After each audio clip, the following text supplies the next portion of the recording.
People. Que pasa, sapa, say what they do. Now the first thing that is popping in the news is that we see the 2 foot posts. The 2 foot hyena, they are out and they are about.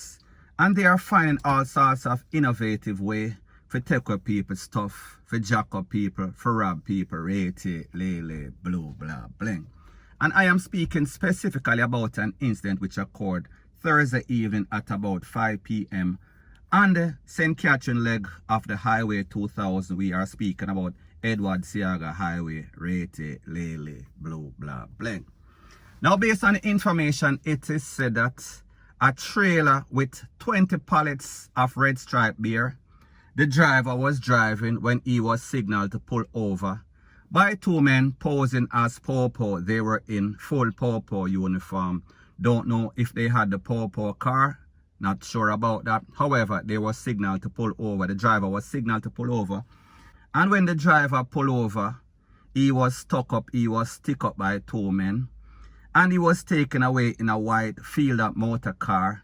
And these men and next man, other than the other 2 men posing as Popo, drove away the trailer. And the trailer was found in Spanish Town a day later.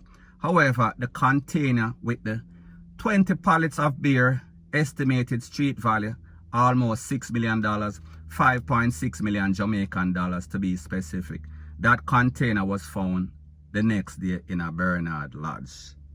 Now, people, when we list the stuff like this, we see that this was well planned, this was well orchestrated. But the question that we have to ask, is this some sort of inside job? Because people, for 2 Popo up on the spot and pull over somebody, and like me say, I don't know if they had some sort of unmarked car or some sort of marked Popo car, which I doubted very much. However, if you get pulled over upon the highway upon some people and you don't see any sort of Popo vehicle, I would suggest that you not stop, unless of course you see as some people pull you over because you was acting at ASS. So therefore, some people see you, some Popo see you acting up and them just pull you over. That is kind of understandable. However, if you're driving on the highway, whichever one of these highway and people pull you over, and you see Popo, man in a Popo uniform, however, there is no sort of Popo car, people, more than likely something is wrong. So therefore, me just say, that is red flag numero uno, number 1. The next thing is this. How is it that these people, them have a man a wait for drive with the trailer? Because people, the truth and the fact is that the ordinary drivers in Jamaica cannot handle some sort of trailer. So therefore, this tells me that they knew what they were waiting for, unless they plan for rob any sort of trailer. We are speaking about some sort of random trailer with some sort of commercial. We are speaking about product, as in red stripe beer. People, me no know. However, I would say that is red flag number 2 question sign. Now the next thing is this. How brazen, how brave are these men to be pulling off some heist like this, unless them knew that they were going to get away? And people, don't get it twisted, don't get it misconstrued. We have some brazen, bare-faced thief in Jamaica, so therefore, I am not saying that it is not possible. However, when I analyze the whole thing, something sounds very fishy. Now, people, I am not implicating the driver or the workers of Red Stripe beer, because people will understand, say, people are get robbed left, right, and center in Jamaica. So maybe this was a random case of robbery, and them number just called. They were the lucky or unlucky people. So people, me not say the driver had anything to do with it. However, I am not saying that he does not know what is going on. Point blank and period. Because people, the truth and the fact is that when we speak about the history of Jamaica and people that work in Jamaica, most persons, they don't want a job unless them can get some sort of hustle, unless them can rob them boss. And people, I am not saying that the driver of this truck is one of those persons. Me just say it is a likely scenario. So people, what I am suggesting is this, or what I am saying is this. If you live in Jamaica and you have some friends, it seems as if a lot of persons, they are criminal minded.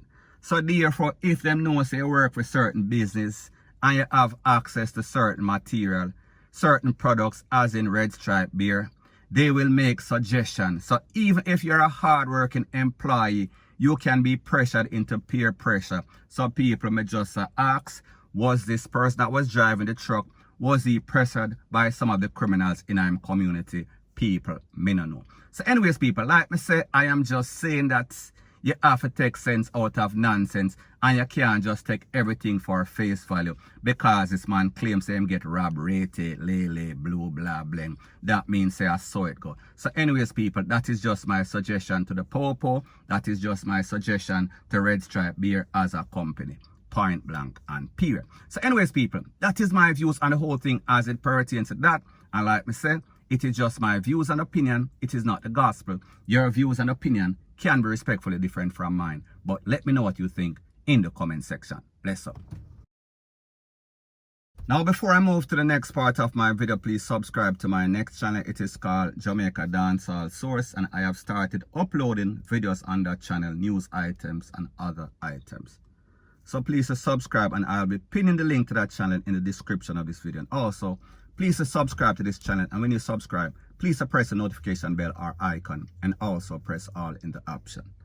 Now, the next thing that is popping in the news, and this is coming straight out of Manchester, and based on the information, it is said that a 14-year-old boy jumped the fence of a 4-year-old boy in a daycare center.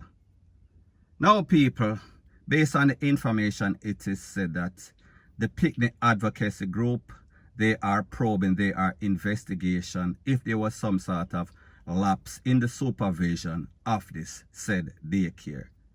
Now, people, that is not even a question if there was some sort of lapse. We are speaking about irresponsible. We are speaking about incompetence. We are speaking about an epic failure in mass proportion. Because the truth and the fact is that if you as a parent, hardworking, drop off your picnic at some sort of daycare, the last thing that you want to hear is that your child is ABUSED, and even worse, our next little picnic, if it's even an elder, if it's even a granny, it does not matter, jump over him fence. We are talking about total violation. Now, people, what is even more disturbing about the whole fact of the matter is that it is said that this 14-year-old boy is the son of the operator or the owner of said business, said daycare. Now, people, let me ask you a question. If you are going to open a daycare, wouldn't you want to make sure that your record is clean, your family is clean, meaning if you're a woman, your husband, if you're a man, your wife, you're picking them, everybody background check out. How is it that you're operating some facility like this and you yourself have some sort of picnic that is deranged? Now, people, like me say, maybe these parents, maybe these owners, they did not know that their child is like this.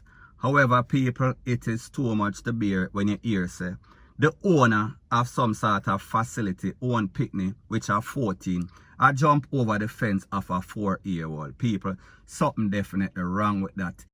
So people, me just say, I don't even understand how the parent of that child feels right now. So people, at the end of the day, we see that there's all sorts of incompetence. We see that there's all sorts of lapse in Jamaica, and people are operating business where they have no business being a part of, point blank and period. So anyways, people, that is my views on the whole thing as it pertains to that. And like me say, the Popo are investigating, the picnic advocacy group, they are investigating. So as soon as I get some more pertinent information, I'll be sure to let you know ASAP. So anyways, people, that is my views on the whole thing as it pertains to that. And like me say, it is just my views and opinion. It is not the gospel. Your views and opinion can be respectfully different from mine. But let me know what you think in the comment section. Bless up. Now, the next thing that is popping in the news is that we saw that the royal family in UK, they lost a family member the other day. And we heard the notorious L.A. Lewis made a post, and he said that he was invited to the final send-off, and people, conveniently, there's a picture circulating on social media, and it shows L.A. Lewis in the middle, smack in the middle of Meghan and also Queen Elizabeth. Now people, take a listen, take a look at this picture. And when you look at the picture, the question that I have to ask is this. Is this a real picture? Do you think that L.A. Lewis was actually in the company of royalty?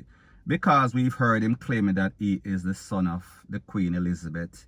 He is also royalty, and based on this picture, one would not doubt it if you did not have any sorts of sense.